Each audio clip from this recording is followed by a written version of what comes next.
So one thing that I didn't talk about just yet, but comes to mind based on the Fowler book, is the issue of collaboration. Now, I did talk about collaboration as opposed to cooperation in the talk having to do with my assessment of the Fowler text, but I think we get some of it here as well in Luke chapter 10. So the Samaritan, he binds up the wounds of the afflicted, takes him to an inn. This is the hospital of the day, and leaves that individual there. He's done what he can do. Leaves that individual there and says to the innkeeper, here's some money. If you take care of it, get him well. If there's anything more that you spend, just let me know when I'm back through, and I'll pay you. So I asked myself, is that cooperation on the part of the innkeeper, or is that a collaboration? And maybe I'm seeing what I want to see because I'm aware of it, having been thinking about Fowler. But I think it's more collaboration, and this is why I say that. The Samaritan, who is the one controlling the funds, does not question the innkeeper's integrity or their commitment to this particular patient.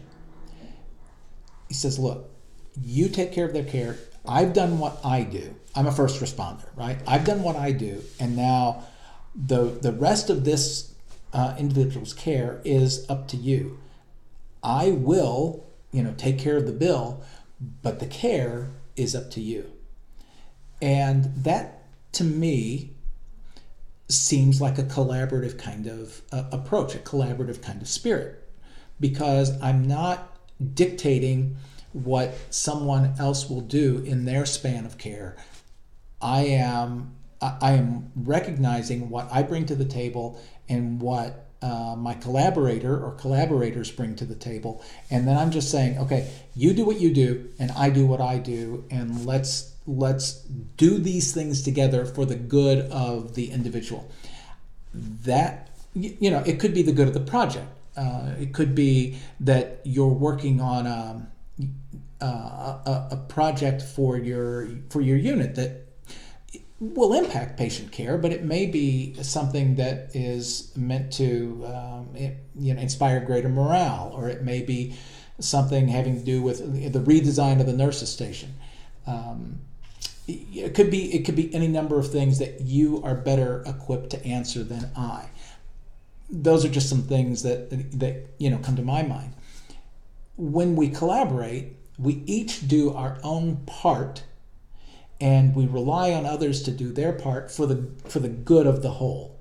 When we cooperate, somebody else is just calling the shots, or maybe we don't cooperate, but somebody else may be calling the shots in a way that really doesn't ask for my opinion or my input or my work in. Maybe I'll put it this way, for my cognitive work to give input on how we should do something, not just the what we are going to do, but how we should do it. And that seems to be something that's going on here. The Samaritan, the person that controls the finances, releases to the innkeeper the responsibility of taking care of this person. And that, to me, is what collaboration should do. You and I should realize the limits of our own area of expertise and seek to give our input and our help on the project, whether it's patient care or nursing station redesign, but then trust others. Collaboration, it seems to me, is built on trust. It's built on loyalty. We talked about loyalty before. True collaboration can only happen where we trust one another. And I think this is a good way to end, borrowing on what Jesus says to the lawyer, what he affirms that the lawyer says, I should probably say it that way, is loving one another as we love ourselves. That's what I think.